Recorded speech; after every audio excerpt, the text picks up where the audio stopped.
금광구, 서울에서 가장 저렴한 지역을 말할 때 늘 함께 묶이는 지역입니다. 실제로 금천구에서 가장 좋은 조건을 갖춘 아파트조차 30평대 가격은 아직 11억 원 선에 머물러 있습니다. 서울이지만 경기도로 인식되던 곳, 그래서 금천구는 신안산성과 각종 개발 호재가 있어도 가격 상승이 크지 않았던 지역이기도 합니다. 이 흐름을 이해하려면 금천구 안에서도 시흥이라는 이름부터 정리해야 합니다. 지금의 금천구 시흥동 그리고 광명, 경기도 시흥시는 원래 같은 곳으로 시흥군이라는 지명으로 출발했습니다. 하지만 결과는 완전히 달라졌죠. 광명은 서울의 대체지로 경기도 시흥은 신도시로 성장하면서 시흥이라는 이름의 중심도 자연스럽게 경기도 쪽으로 이동하게 됩니다. 그 결과 서울 시흥동은 같은 이름을 가지고 있음에도 인지에서 밀리고 경기도로 인식되면서 설명되지 않는 저평가 구간이 오랫동안 만들어지게 됩니다. 금천구 하면 서울 최하단, 낙후된 동네를 떠올리지만 금천구청 일대를 살펴보면 이 일대가 우리가 흔히 떠올리는 금천구의 이미지와는 꽤 다르다는 걸 바로 체감하게 됩니다. 여기서부터 금천구청 뒤쪽으로 이어지는 도로는 마치 신도시처럼 반듯하게 정비되어 있고 대단히 주거 개발이 이미 마무리된 상태입니다. 보행 동선도 깔끔하고 건물 간 간격도 여유있게 확보되어 있습니다. 금천구청 바로 뒤쪽으로는 금나래 중앙공원이 넓게 펼쳐져 있습니다. 단지 사이에 끼워넣은 소규모 공원이 아니라 주민들이 산책하고 머무를 수 있을 만큼 면적이 넉넉하게 확보된 공간이죠. 게다가 공원 옆에는 금나래 초등학교가 위치해 있습니다. 이로 인해 금천구청역 일대 아파트들은 자연스럽게 초품화 성격을 갖게 됩니다. 학군 프리미엄을 과하게 기대할 위치는 아니지만 도보 통학 가능한 초등학교라는 조건만으로 실거주 수요에는 충분히 작용할 수 있는 요소입니다. 이 일대를 대표하는 주거지는 롯데캐슬 골드파크 1, 2, 3차입니다. 세 단지를 합치면 총 3,271세대, 하나의 단지가 아니라 대단지 주거타운을 형성하고 있다고 보는 게 맞습니다. 롯데캐슬 골드파크 2차 쪽을 보면 이미 상가동에 편의시설이 입점해 있고 생활에 필요한 기본 인프라는 단지 안에서 어느 정도 해결되는 구조입니다. 1차 단지는 규모에 걸맞게 캐슬리안 커뮤니티 센터가 조성돼 있습니다. 카페, 경로당 등 기본적인 커뮤니티 시설이 잘 갖춰져 있고 운영 상태도 비교적 안정적으로 보입니다. 인상적인 점은 금천구의 유적 발굴 전시관이 롯데캐슬 골드파크 1차 단지 내부에서 운영되고 있다는 점입니다. 이 정도 규모와 관리 여력이 아니면 행정 전시 공간이 단지 안으로 들어오기는 쉽지 않습니다. 롯데캐슬 골드파크 1차와 3차 사이를 걸어보면 여기가 금천구라는 사실보다 신도시 상업지구를 걷고 있는 느낌이 더 강하게 됩니다. 상가 구성도 다양하고 도로 정비 상태도 상당히 양호합니다. 이 길의 끝에는 금나래 문화체육센터도 위치해 있습니다. 체육, 문화시설이 주거지 중심부에 자리 잡고 있다는 점은 이 일대가 단순히 아파트 밀집 지역이 아니라 생활권 단위로 계획된 공간이라는 인상을 줍니다. 다만 이 완성도 높은 신도시형 공간 안에서도 금천구의 과거를 보여주는 장면은 남아있습니다. 스타벅스 금천 금나래점 바로 뒤쪽 골목 하나만 들어가면 마치 시간이 멈춘 듯한 오래된 주택이 나타납니다. 골목은 굉장히 좁고 사람이 실제로 거주하고 있는지조차 잠시 헷갈릴 정도로 어두운 공간입니다. 이 대비가 금천구청역 일대의 특징을 가장 잘 보여줍니다. 이미 새로 만들어진 공간과 아직 정비되지 않은 공간이 불과 몇 걸음 차이로 공존하고 있는 겁니다. 이 일대가 유독 깔끔하게 정비된 건 이곳이 공공이 먼저 방향을 잡아주면서 한꺼번에 정비가 진행된 구역이기 때문입니다. 이 일대가 과거에는 소규모 공장과 창고, 노후주택이 섞여있던 중공업 성격의 지역이었고 금천구청의 개발과 함께 주거 정비가 따라붙은 구조입니다. 그래서 이곳은 몇 개 단지가 흩어져 만들어진 게 아니라 3,000세대가 넘는 대단지 타운으로 한 번에 완성될 수 있었던 것이죠. 이 근방에서 앞으로 가장 주목해볼 만한 정비 사업은 남서울 무지개 아파트 재건축입니다. 실제로 단지 안으로 들어가 보면 지금의 상태가 어떤지 바로 체감하게 됩니다. 복도에 들어서는 순간 오래된 복도식 아파트 특유의 구조와 흔적이 그대로 남아있습니다. 채광이나 동선, 생활 편의 측면에서 지금 기준으로는 분명 한계가 느껴지는 모습입니다. 그러나 이 단지는 현재 사업 시행 인가를 마치고 조합원 분양 신청 단계에 들어가 있어 재건축 사업은 사실상 마무리에 접어들었다고 볼 수 있습니다. 이 재건축이 완료되면 금천구청역 일대는 지금보다 한 단계 더 정돈된 주거 환경을 갖추게 될 가능성이 큽니다. 게다가 남서울 무지개 아파트는 신안산선 출입구와의 거리도 상대적으로 가깝기 때문에 기존 생활 인프라에 더해 미래 교통 호재까지 함께 가져갈 수 있는 위치라고 볼 수 있습니다. 이렇게 보면 금천구청역 일대는 금천구라서 저렴한 곳이 아니라 조건이 갖춰진 곳은 상승 여력이 충분히 있는 지역이라는 점을 현장에서 확인할 수 있습니다. 이번에는 금천구청역 안으로 직접 들어가 봤습니다. 막상 역사 안으로 들어와 보니 시설 자체는 오래된 느낌이지만 의외로 이용객은 적지 않았습니다. 실제로 금천구청역의 승차 인원을 보면 2015년 11월 기준으로 약 31만 9천 명이 승차한 것으로 나타납니다. 서울 외곽으로 인식되는 역이라는 점을 감안하면 결코 적은 숫자는 아니지만 사실 시흥동 일대에서 지하철을 탈 수 있는 역이 사실상 금천구청역 하나뿐이기 때문에 주변 수요가 자연스럽게 이쪽으로 모이는 측면도 있습니다. 이건 역 앞 풍경에서도 바로 확인됩니다. 금천구청역 1번 출구 앞을 보면 금천 01번 마을버스를 타기 위해 줄을 서 있는 모습을 쉽게 볼 수 있습니다. 이 노선은 시흥동 일대를 순환하는 버스인데 시흥동 안쪽 주거지에서 나와 지하철로 연결되는 핵심 통로 역할을 하고 있습니다. 즉 금천구청역의 유동인구는 단순히 지나가는 통과 수요라기보다 시흥동 전체 생활권을 끌어안고 있는 집결형 수요에 가깝다고 볼 수 있습니다. 다만 아쉬운 점도 분명히 있습니다. 경부선 철도는 롯데캐슬 골드파크 단지 바로 옆을 지나가다 보니 동에 따라서는 소음 영향을 받을 가능성이 있습니다. 실제로 현장을 보면 이 일대는 지하철 1호선뿐 아니라 KTX와 화물열차까지 함께 통과하는 구간입니다. 그래서 시간대에 따라서는 열차 소음이 어느 정도 체감되는 환경이기도 합니다. 이 부분은 금천구청역 일대의 장점과 한계를 동시에 보여주는 지점입니다. 그런데 금천구의 변화가 이런 조건을 갖춘 곳에서만 일어나고 있는 건 아닙니다. 역은 없지만 수요가 유지되고 있는 곳, 남서울 힐스테이트입니다.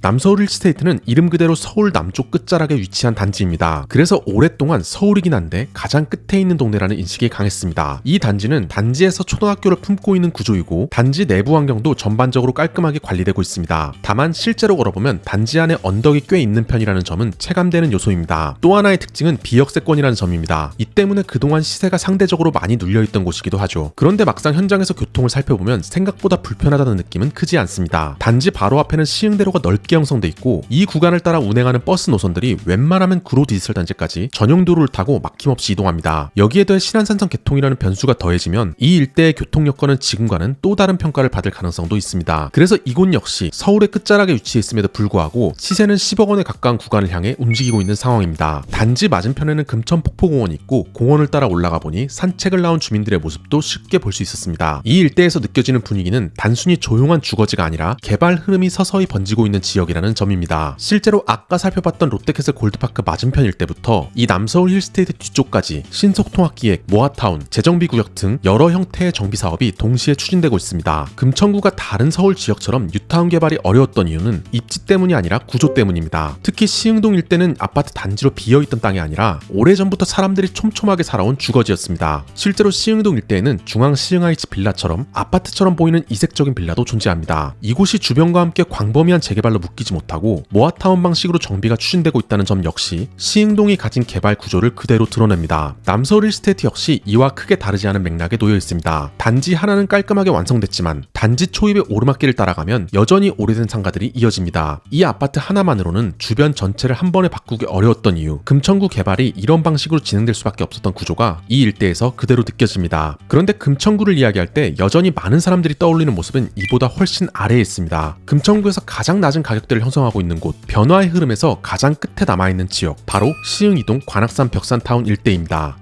시흥 3동에서 관악산 벽산타운 방향으로 가다 보면 멀리 산꼭대기 위에 아파트 단지 하나가 보이는데 저곳이 바로 관악산 벽산타운입니다. 이곳에서 관악산 벽산타운으로 이동하는 동안 몇 번이나 감탄사가 나왔습니다. 좋아서가 아니라 언덕의 경사가 상상 이상이었기 때문입니다. 체감상으로는 차량이 없으면 접근 자체가 쉽지 않겠다는 생각이 들 정도였습니다. 이 단지는 1990년대 주택난을 해결하기 위해 산지 외곽에 대량 공급된 주거단지였습니다. 당시 기준으로는 재개발이나 정비의 대상이 아니라 새롭게 지을 수 있는 땅에 빠르게 공급하는 게 우선이었던 곳입니다. 그래서 끝자락이지만 서울 주소, 대단지 규모, 학교 연계라는 조건만으로도 충분한 메리트를 가질 수 있었습니다. 하지만 시간이 지나면서 이 단지의 구조적인 한계가 점점 분명해집니다. 바로 언덕입니다. 실제로 단지로 올라가는 과정은 임장이라기보다 작은 등산에 가깝다는 느낌이 들었습니다. 끝없이 이어지는 언덕을 따라 올라가야 하고 금동초등학교 아래쪽에서는 단지로 연결된 엘리베이터를 타고 진입하게 됩니다. 이 엘리베이터를 타고 올라가는 높이가 체감상으로는 아파트 10층 정도에 해당했습니다. 이 정도의 고지대 그리고 지하철과의 거리까지 고려하면 이곳의 가격 구조는 명확해집니다. 관악산 벽산타운 일대는 여전히 30평대 기준 5억 원대 시세를 형성하고 있습니다. 서울이라는 점을 감안하면 쉽게 납득되기 어려운 가격이지만 현장을 직접 걸어보면 왜 이 가격대가 형성되어 있는지 몸으로 이해하게 됩니다. 그럼에도 이 단지를 걸어보는 동안 의외의 장면도 볼 수 있었습니다. 금동초등학교에서 하교하는 아이들의 모습이었습니다. 초등학교가 단지 내부와 직접 연결된 구조이다 보니 통학 동선만 놓고 보면 오히려 신혼부부나 어린 자녀를 둔 가구에게는 장점으로 작용할 수 있는 환경이기도 합니다. 이곳에도 교통 호재는 존재합니다. 난곡선 남부 연장 구간입니다. 아직 본궤도에 오르기까지는 시간이 더 필요하고 실현될 수 있을지도 불투명한 상황이지만 이 단지를 직접 걸어보면 교통 연결이 왜 절실한 지역인지는 굳이 설명하지 않아도 느껴집니다. 이 아파트에서 드론을 띄워보니 고지대라는 특성 때문에 금천구 일대가 한눈에 내려다 보였습니다. 이 시야만 봐도 관악산 벽산타운이 금천구 안에서 어떤 위치에 놓여 있는지 충분히 느낄 수 있습니다. 이곳은 앞으로 급격한 변화가 일어날 가능성은 크지 않아 보입니다. 다만 서울에서 가장 저렴한 대단지 주거타운으로서 금천구 안에서 분명한 역할을 하고 있는 지역이라는 점은 분명해 보입니다.